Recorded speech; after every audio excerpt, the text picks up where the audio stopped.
الشيطان الرجيم.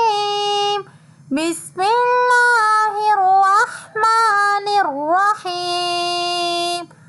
والتين والزيتون وطور سينين وهذا البلد الأمين.